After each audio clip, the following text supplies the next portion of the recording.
Welcome to the Aesthetics Injector Gang podcast. Having a gang of mentors in this industry has been a blessing that we wanted to share with you.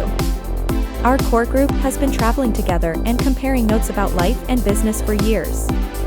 Tune in as we delve into topics with others in the industry that you are sure to love and make you laugh. Thank you for joining us here at the Aesthetics Injector Gang. On today's episode, we have myself, one of your hosts, Brandi Gregge. I am the owner and an aesthetic injector at Mint and Needle. And we have the honor to be here also with Val. She goes by Valerie. She's one of my injectors here at Mint and Needle. So, Val, we're going to start it off with, how did you meet me? Yay! Talk about our love story. Oh my God, our love story. It's amazing. So, how it all started was I have been getting Botox and fillers for, this is embarrassing, but since I was in my early 20s. And essentially, I went to this injector who was very well known and everybody talked about her. Everybody went to her. I did a couple, sessions with her, loved her.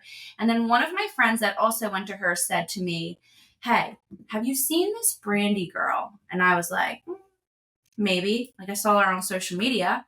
And then she was like, "Dude, you have to go to her." And I couldn't, I found that a little weird. She was like, when you think X is, she's a 1 out of a 10 star. She said, Brandi is a 10 out of a 10. So that blew my mind because I had been going to this woman for 10 plus years. So I came over to Brandi and I literally sat in her chair and it was like, I was blown away. Her knowledge, her education, the way she spoke, the way she carried herself, she knew so much more, so much got accomplished in that one visit than in my entire 10-year journey with Botox and fillers. So I knew from that moment, I was like, oh, dang, I am hooked. So I kind of told her how I was always into the industry and how I really found it interesting. We kind of just really hit it off on the first session. I came back. Oh, hold up. Oh my God. Shut up. You can't forget the part that you completely stalked me. Oh, I did. I totally. On social media. Oh my God, I hate you. And DM'd me. Shut up. Consistently. You're telling me secrets. With your dumb questions. I hate her. Well, okay, whoever says that no question is a dumb question is just being kind. Because let's be real. Yo, I was the girl who literally sent her. Okay, so shut up. I literally was the girl who sent her a picture of my brows raised because I felt like I had these horns growing. And I was like, yo, how do I fix this? And she was like, you can come in for a consult. And I was like, okay. I stalked her. I did hardcore for years. I watched her give away raffles. I watched her business grow from the ground up. And I just totally valued her as a person. I thought she was incredibly impressive. So when I came in, I honestly felt like I was in front of a celebrity. It was a little bit of a weird thing. And then we just really hit it off. I mean, I think that we just were it was, okay, full disclosure, I got Kybella, no judgment. I was not a fan of my waddle. So she did Kybella. I know. So she said, you're going to have a huge swollen neck. So once again, I hopped in her DMs again the next day. And I was like, you just made me look like Mama Ju from Honey Boo Boo. My neck was terrible. But yeah, so that's how we met. And then she slid in my DMs and said, yo, you don't have to scream. Listen, you gotta hear from the rooftops. So then you slid into, I slid into you're missing the whole thing. So, because this is one of the reasons why I have respect for you. Uh-oh. So I had a cannula in your neck. Oh, yeah. And you were like, wow, that actually seems a lot more difficult than what it seems a lot more difficult. And I was like, yo. Because when you're on the side of the patient side, it really seems so easy. You're like, oh, let me just pop a couple needles in their forehead and call it a day. And we'll just pretend. It just seems thoughtless. It's easy. There's no critical thinking involved. It's just, let's shoot some Botox and call it a day. But it's not that freaking easy. And I didn't realize that. I went my whole career thinking, oh my God, you're basically dumb if you do Botox because it's so easy. There's no thought behind it. And then I came in here and holy mackerel, am I so wrong? It is so much harder than what people think. So I think this is a really good segue, if you don't mind me going into, I feel like in the state of Delaware specifically, there are so many injectors who just take a weekend course and they just start injecting. And I thought that's how simple it's supposed to be. And little did I know, it is the furthest thing from the truth. And so if you want to talk kind of about the internship process that we kind of did, or ask yeah, because I felt like with you, so a little backtrack, because clearly one consistent theme is if you are either in the gang or very close to the gang, we all have ADD. Bad. So Real that's bad. just gonna be that's a general theme. I don't think people can be accepted into it without it. It's just a part of the crew. But so Val had had told me when I was injecting her, hey, that seems a lot more difficult than what I thought. So then I had her in the back of my head as an owner and as an injector. I'm like, you know what? One, this girl clearly wants to be in it. She told me that in the beginning. She's been stalking me forever. She's been DMing me forever. But then we just vibed. And that's super important because, we'll talk a little bit later about that. But you just, as a office culture, you want to make sure everybody's vibing together.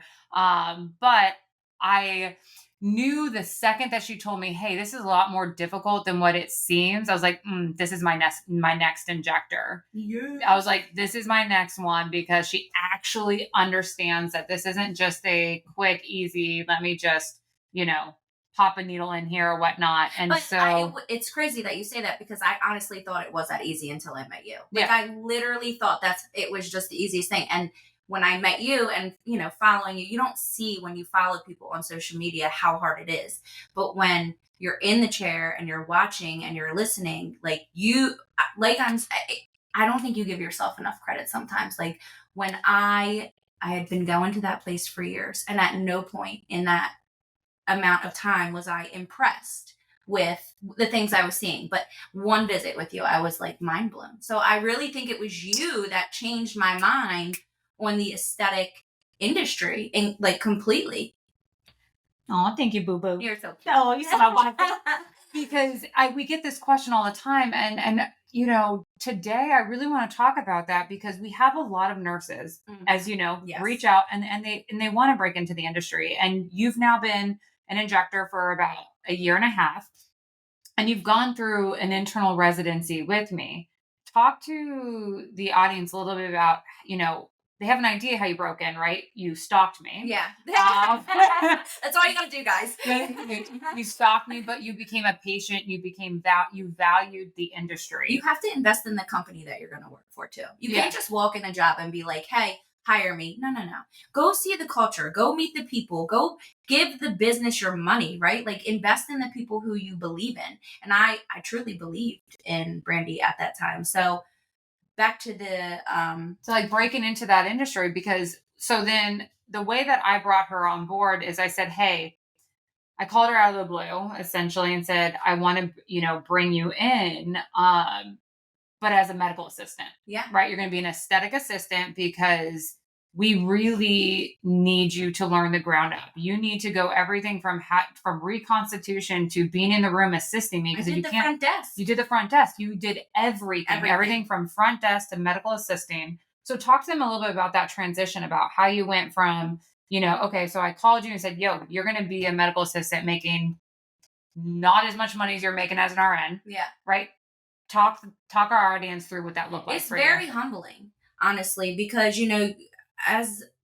growing up, I thought, I just want to be an emergency room nurse. That was my end goal. Well, I met that. As soon as I graduated college, I became an emergency room nurse. And I thought, this is it. This is the end of it for me. So when I came here and, got offered the position of a medical assistant, well, first of all, when Brandi and I met, she was like, why don't you come in and meet with me? We'll talk.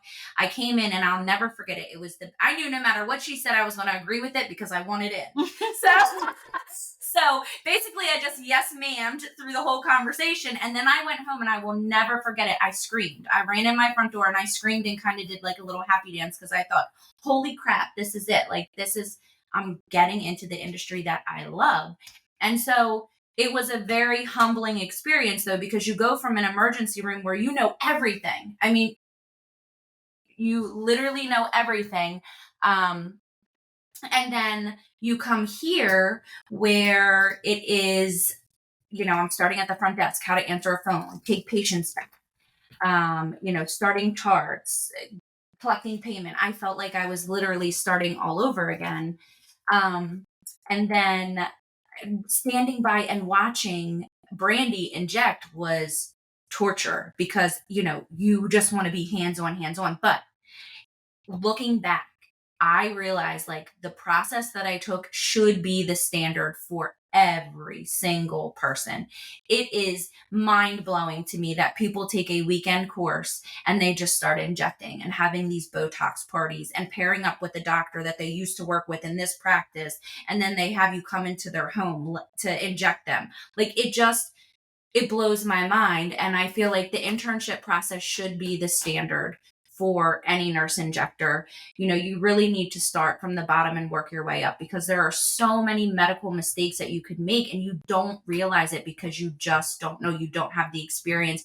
You don't have the mentor to help you and tell you, hey, don't do this because you could do this. Or no, that's not the route you want to take because, there's just so many examples I could give about why it is that you do need a mentor in this industry. No single person should be on their own in this industry, like at all. Every single person should be mandated mentor with X amount of experience. And honestly, internships, like it should be a thing. Yeah, it really sucked.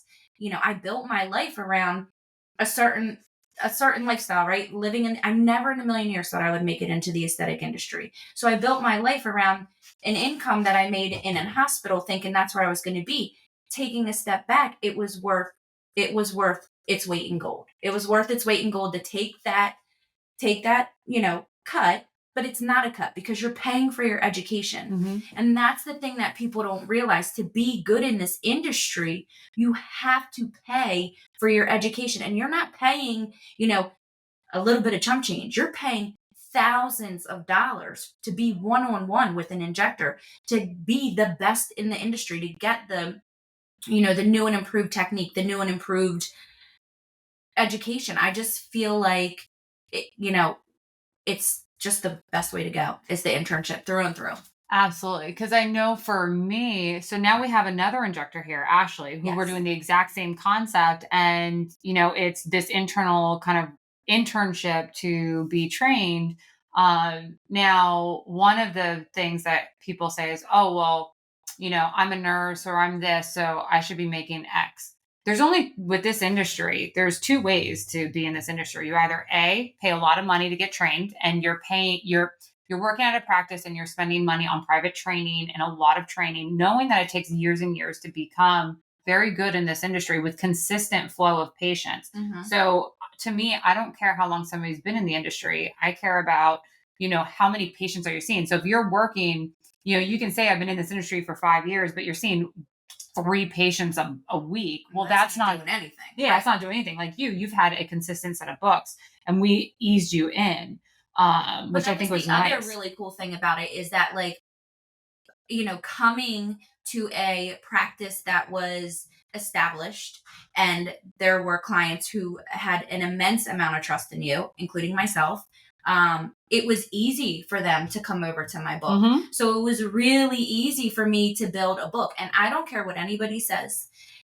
To be good in this industry, you have to consistently inject. Mm-hmm. You can't just do a lip 1 month and then, take a hiatus because you're going and you're working at your other job. You got to consistently be injecting all day, not every day, but 5 days a week. Yeah. As close as you can, because you've been injecting about 1.5 years, and I still consistently mentor you on things. Every day. Every single day. At 1.5 years. At 1.5 years. And I'll probably continue to do that for a few more years. And even then, so, a part of this whole gang, I had a patient today that I'm doing a Bell's palsy with, and I have a really good plan of care for this patient. It was so interesting. And I educated you, I educated, Ashley on it on my plan, but then I brought it to my gang and I said, yo, this is what I'm thinking of doing. Do you guys have any other insights as to, even though I've treated these, I've treated a lot of medical. But like the day that you think you know everything is the day that you're done. Oh, yeah. For real. Don't come into work that day. Yeah. Because that's when you're going to make a mistake. Right. So like the fact that you reached out to people that you trust to just say like, hey, what are your thoughts? Like, I find that amazing because like and it's forever going. Because like, even though I've been doing it for as long as I have, and I'm still doing that, you're doing that with me. Like we all need this like group of people that like, I loved your comment about you shouldn't be doing this alone. You should not be injecting alone. No. Like, especially if you haven't been in a consistent mentorship. That's, I think, the big one. So then that's going to segue me to you. I don't know if this might be your answer to this question, but I feel like this question gets asked to me a lot of times. And I remember my answer. So I want to hear yours. When you went, what is the one thing that you would say pre being in the aesthetic world to post the aesthetic world? What is the biggest shocking factor about the industry for you? Oh my God, hands down, the lack of education. The lack of it's not. I can't think of the word that I want to say right now. It's not. What's the word? Help me out. You're the smart one of the two of us. You're way smarter than me. But the one, oh my God, what is the word? There's no regulations. There's zero nursing regulations. There's zero mandates. There's zero amount of educational courses or CEUs that you have like to take. Certifications. Yes, and nothing. There's not a golden standard. None. There is zero standard in this industry. And that blows my mind. To be honest with you, it is the lack of education. The lack of education is appalling to me. Like, and what's crazier to me is that honestly, what I have found, and I hate to say this, but it's the truth, is that I have found that a lot of people that are in this industry are in it for the wrong reasons. They're in it for the money. And that's the people, and I hate to say this, but I call them the bootleg Botoxers. Those are the people. Bootleg Bootleg Botox. How did you say Botox in my kitchen, on my kitchen table? Let me throw a little liquid rhinoplasty. And while we're at it, we're going to give you a vascular occlusion. No, but like, those are the people, it like blows my mind. It's the people who are well educated, who they just see the money and they're not putting in the hard work. They just see, hey, if I purchase this little vial of Botox and I pair up with this doctor so he can become my medical, what is that called? Liaison, medical director, whatever, I can make X amount of dollars. And it's just like, yo, you are not doing this for the right reasons. Or correctly. Right. Like, first of all, medical malpractice, you're not being covered in your kitchen. Hate to break it to you. Yeah. Second of all, it's just that you need to be educated. You need to go to conferences. You need to pair up with people who are in the aesthetic industry. It should never be a part-time job. It's just not a good flex. And I just am so about it. Or not about it, excuse me. I'm going to, just for 1 second, I want to talk a little bit about the fact that today's episode is brought to you by your one and only Mint & Needle, Delaware's premier medical aesthetics boutique since 2019. That's us. We are located in Middletown and soon to be Lewis. Visit the website at mintandneedle.com for more information. So I'm going to segue a little bit, and I apologize. Val is somebody who has a loud voice. I know. I really do, guys. I'm so sorry. I love her. And I'm not going to 10, 24/7. And this is her all day, every day. It goes with the ADD, ADHD. And it just comes with that. Like this, she's the yin to my yang. And so I apologize for that. But I'm never changing her because I don't want to. That's my love. She can't do it. So if you could let's go back into a little bit about the new injectors. If you can give advice to a new injector, if you can give one pearl to a new injector, what would that one pearl be? Stay out of Delaware. No, I'm just kidding. I'm just kidding. I'm totally good. I think it would be, honestly, find a mentor. Like you have to, and a good mentor, somebody who's been in the industry for 5+ years, 10+ years, like somebody who, and who's in it for the right reasons, right? Like you want somebody who's literally going to be able to take your brain and make it see aesthetics and not take your brain and make it see money, right? Because I just think that's the biggest that's the biggest divide in this industry. There's the group of people who are doing it because, hey, like, you have this person sitting in your chair and they want to feel better, and you're going to give it everything you got to make them feel like their best self. And then there's the group of people who has this person sitting in their chair and you don't really care that they, you want them to feel their best self. You just really want to inject them with the toxin, take the money. Yeah. Whatever they come in for, you're going to give them. Yeah. Stay away from those people. Yeah. Get away from those people and go to the people who really care about this industry, who really want to see it like thrive, who really want to take people and make them the best version of yourself. And stalk them, apparently. Yes. We're learning that that's Val's technique. That's Val's technique. So we're going to segue a little bit because I think another interesting topic actually came from you when we were talking about me pulling you onto this podcast, talking a little bit about friendship versus business, right? Yeah. So I am technically your boss. You are my boss. There's no technicality. You go in this business, you write my checks. I am your boss, but we're also really good friends. But we were not friends before we worked into this industry. So talk a little bit about because I find that if you find that mentor, so if you're number one Pearl, which is kind of cool. I didn't realize I could make that connection. And I'm feeling pretty badass right now. I'm not gonna lie. So your Pearl was find a good mentor and really, and my advice on top of that would be find that mentor, but you need to put your trust in them and they need to be able to put their trust in you. Integrity goes, you need to have integrity. You need to be trustworthy because your mentors are investing a lot into you. Tons. A lot of money, time, energy, everything. And so that for us, because we invested so much time, even though it started really as a business relationship, it really transitioned into a friendship. Best friendship. So wifey status. So let's talk a little bit about the pros and cons of that. So from your perspective, what are the pros and what are the cons? So the pros are, right, like I get to work with my best friend every freaking day. And my husband will argue I have 20 best friends, but he knows the reality is I have him is my number one best friend. And then Brandi Gregge comes right behind him because I can go to her for anything. Like when I think of a best friend, it's the person who you can go to literally for anything. Your person that comes to your brain when you're in your moment of need. So for me, the pro is I get to work with my best friend literally every single day. I get to, when I'm bored at home, I can text her or call her or harass her, and she's readily available to be harassed. There's a lot of harassment people. A ton of harassment. And then if I don't answer, but God love her. Where you at? Why don't you answer? It's been 5 minutes. 5 minutes.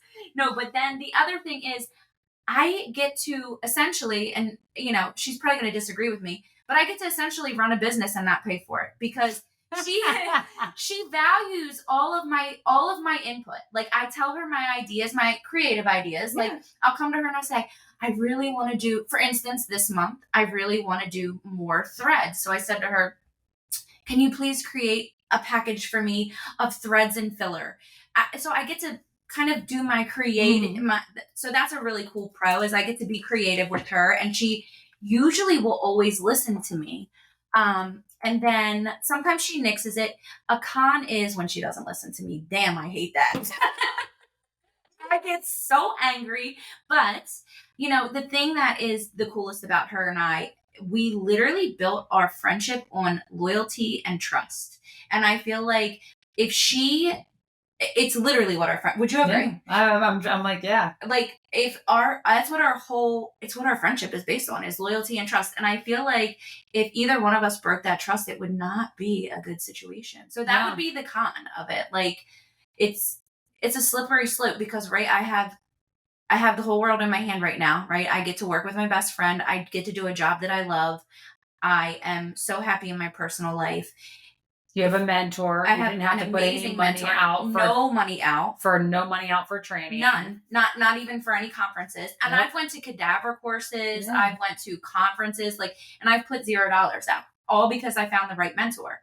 So, but I think the con is when I disagree with you. Like sometimes I think that's really it. But we always find a way to work through it. Because it's a shared respect, right? Like I know for me, what I so one of the things we institute is I say, hey, I have my friendship hat or I have my business hat. Yes, we do. Like I'll say, hey, yo, right now I'm putting my business hat on. Yeah, and I hate that. I hate that hat. I caught myself. So I tell her, hey, this is a business conversation. So friendship aside. And I think having that communication of, hey, we need to have friendship. We need to have, there needs to be friendship and there needs to be business, and they can't interplay with the other. So don't pull the friendship card on me. Hey, I really want to do this, and pull that friendship card, right? It's like when we're talking business, we're talking business. Yeah. And then when we're at friendship, it's friendship. And even when we go out to eat and things, it's like, yo, I don't want to talk business. Yeah. This is friend time. And I think we do a really good job at that. Yeah. Like, honestly, a couple times at dinner when we have like 2 drinks. Oh, you mean because we say we're going for one? And we always that's what we say that to each other every time, and it's never just one. But one, whatever. But yeah, like I feel like our friendship is so unique. I really feel that way. Our business, like how we do our friendship and our business, I don't feel like that I could find that in many other people. And I think that honestly, it's your heart. I think that your genuineness and just your love for people and the industry is what drew me to you. Like, I just feel like you're such a good person. So do you guys think she's trying to get a raise? Shut up. Absolutely not. Absolutely not, Brandi Lee. Listen, I know that comes up in 2 years. Actually, so that's really interesting. I'm just messing because I can. And that's the fun thing about the friendship and business, because I feel like this industry is there's a lot of blurred lines, and it's like making sure you articulate that. Like, hey, right now, like we're friendship. Right now it's business, and being able to have that, not letting it get interplayed. But what I also think is we started with we set boundaries in the very beginning. Absolutely, right? we did. Like I sat there and I said, here's your contract. Mm-hmm. I said, I'll sign on the dotted line. And I went through the contract, and a part of that was I flat out told you, yo, I'll sue your ass. Yeah. Those were my exact words. I was like, I love you, but I'll sue you. She definitely made it abundantly clear. But I think that's amazing though, because then it's like the person with the wrong intentions is not going to sign that contract. Yeah. But the person with the right intentions, who I have no desire to own a business. I have no desire to do, you know what I mean? Any of those things. So I love that she laid it all out there, because I can't come with the wrong intentions. I can only come with pure intentions. And then it allowed for a great relationship, because you came in with the most purest. And I was like, here's your contract. This is the expectation of, I'm going to train you on X, Y, and Z. You're not going to have to come out of pocket. My secret sauce. I'm going to give you my secret sauce on everything. I'm going to give you literally my brain that I've accumulated over 9-10 years of, this aesthetics industry. And here, I'm going to give you everything. And I'm going to mentor you, and I'm going to train you. And the business ownership side, which I think a lot of people don't really realize, is we spend and invest so much time. Like I come in on quote unquote in business, you don't really have days off, but my off days. But like I'll come in to train you on something, and we will spend time together, and it's, hey, you're not coming out of pocket for any of your training. I'm going to train you. I'm going to mentor you and everything, and you're going to make money, but it's going to take you some time before you're going to make what you were making in the hospital. Mm-hmm. So that's a part of an internship, an internship. And I think it's important that people know that. And I think I think that it is a really reasonable sacrifice, right? Yeah. Like, I feel like you can't, because tell them what a class would cost, like a private session with an injector. Let's just say on average, let's say Shino. Oh, well, that was very expensive. So we're not going into the Shino prices. I love that, man. But we'll talk like an average, so on average, you're going to spend around $1,000 an hour for a private injector training. And that's going to fluctuate. Some people it's going to be 2,000 hours. Some people it's going to be 500 an hour. But right. I would just say to throw the average. And then throw in all the different fillers and all the different neuromodulators. So you could be spending tens and thousands. And you want different techniques. So you're going to want to go to different injectors. So you're not, it's worth its weight in gold to take the pay cut, do the internship, and love your craft. Because again, that just goes to show you that I'm not in this industry for the money. I'm in this industry because I love it. I love making people feel better. There is nothing better than watching somebody get up in the mirror and cry because they're so happy and they feel so good about themselves. Which is why your patients absolutely love you. It allows you to have connection too. So I think from your perspective, I think you just have to find that right match, because for me, I want to give you everything. I want to give you all my knowledge. I want to see you grow. And I get complete pride when I watch you excel. I'm just like, oh, there's my boo-boo. There's my wifey. Look at her go. But at the same time, it's more than, we're a year and a half into this mentorship, which I didn't even realize it was a year and a half. I know. And we're still not done. We're still growing. We're nowhere near done, mentoring you. And so it's really cool. One, you just kicked ass. You're the right type of nurse for this industry. Thanks, because you really genuinely care. But it's just it's interesting from your perspective, because I've been in it too long. So it's hard for me to remember the new side. So just to kind of wrap things up a little bit, Val here, again, I like to, listen to her ideas. Remember and that creative creative to run a business and not pay for it? This is a prime example. Here's a prime example of this. And my little ADD child, wifey lover here. So she came up with an idea that I think we're going to implement going forward, which is the 5-minute clinical countdown. So Val, when I asked her to be on here, she reached out on her social media to ask, hey, what are some questions that you guys have interest in hearing about? So we are going to actually set a timer. You got your timer out? I need my questions. I have your questions right here too. Okay, perfect. So we're going to set the timer. This is honestly the only time in this industry or on this podcast you will actually hear us stay on time, which is the 5-minute clinical countdown. We are starting. We're going to start now. Okay. So question 1, talk to me a little bit about melasma and hyperpigmentation and what treatments should be used. Melasma is hormonal. You need to basically calm that. The melanocytes, a good way to do that is with some hydroquinone. And then there's also some laser treatments that you can do, BBL, Moxie, things like that. Well, for the melasma side, you want to do the chemical peel. So I'd probably say the first thing is, so yes, with the Moxie, but you have to be careful with the BBL because too much heat into that tissue can cause a worsening of the melasma. See? Mentoring right here. See. But I love this. So what would I do? Full disclosure. We did not review these questions beforehand. So we're going to. Full disclosure, we did not review. We're on 5 minutes and you're going to see how this mentorship goes. Your answer is mostly there. So with melasma, it is very hormonally induced. We want to use things like chemical peels. Hydroquinone is awesome. Things that are not going to heat them up. So you want to stay out of the heat. You want to stay out of hot water. SPF is huge. SPF is absolutely huge. Which is a fun fact. SPF is the only thing in the aesthetic industry that could be labeled anti-aging. Of everything that we offer, it is a fact. SPF is it. So that is how important that is. So proud. Okay. Question number 2, lip fillers. Which ones should I use? So that just depends on what your look is or what look you're going for, because you can do something as simple as a hydrated lip, something that is, just going to be more natural than you would use a filler that's a little bit more fluidy, or you could do a poutier look, something like Kylie Jenner is just the first person that comes to my mind. Like a little thicker filler. You would do something more pillowy like. So that's something you want to take some pictures, go meet with your clinician, sit down kind of, and the thing is that people don't understand is we will never be able to change the shape of your lip. We only can enhance your natural lip and whatever that may look like. Great question.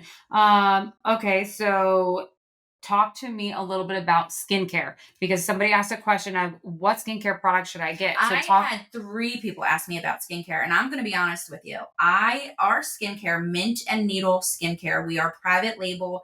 Hands down, I tell people this, buy the travel kit, it sells itself. I don't even need to sell you on it. It's $25. You can go right on mintandneedle.com. You can order the travel kit. It gives you the ability to try our entire age defense regimen minus the tinted SPF from start to finish without committing to the full regimen. It sells itself. It has in there the cleanser. It has in there the youth serum. It has collagen 1, collagen 3, copper complex, niacinamide. It is phenomenal for your skin. It has redness in there, or it takes care of the redness. It comes with a peptide. The peptide has all the antioxidants, works as a messenger with the youth serum, has a hyaluronic acid hydrator in there, literally has been tested and proven to hold water on the tissue for up to 5 days after the first application. When I tell you this skincare is phenomenal, it sells itself.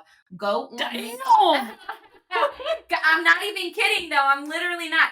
Go on mintandneedle.com and get the travel kit. If you do that, I will throw in a sample of my personal favorite product, but you just have to put in there that you listen to our podcast. So I noticed on the same. Oh my gosh, damn girl. I'm so proud. Okay, so I'm going to add a couple little things to that. I mean, Jesus. I've never listened to her do the spiel on skincare, so this is actually pretty cool for me. As I mentioned, very, very proud moment right now. But let's talk a little bit about, I'm going to bring a little different section to that. 3 minutes and 40 seconds. 3 minutes, 40 seconds. All right, I got this. Medical versus non-medical skincare. Honestly, if you're in your 30s and above, there's no reason you should be on anything other than medical skincare. You need something that's clinically proven to get into the dermal tissue to actually cause cellular change. You should not be doing your drunk elephant, your Walgreens. I tell people this, if you can go into the stores and buy it off of the shelves, it should not be on your face. The reason being is there's perfumes, there's additives that will irritate your skin. Mm-hmm. It's going to actually do more damage to your skin than help you. So stay out of, I love Sephora. I love me some Ulta. I do. I buy all my makeup from there. Stay out of there for skincare. Get some medical. You need to be doing medical grade. You need to be in the hands of somebody, but also don't just go online and buy stuff. Except for, that was a good point, try our trial kit. But minus that, you actually want to go on and meet with somebody who is in a med spa, who's your injector, talk skincare, listen to them, because they're going to guide you on actual products that have been scientifically proven in order to enhance your tissue, reduce inflammation in the tissue, reduce fine lines and wrinkles, increase collagen, increase elastin, increase the hydration of the tissue based on your skin type. So talk to the experts. I got 4 more seconds, so I managed to do this. Thank you so much. Love you. Thank you. That was the end of our 5-minute clinical countdown. Yay. So thank you so much. My Instagram is The Blonde Clinician, and Valerie, tell them yours. My Instagram is Valerie_mint_and_needle, just like it sounds. Thank you so much for listening. We look forward to having future episodes with you. Please get on Instagram. Give us some feedback. This is how we grow. This is how we learn. We want the engagement. So please give us all the feedback. Much love. Thanks for listening. If you enjoyed this episode, please like, share, and comment. Follow us on Instagram at The Aesthetics Injector Gang.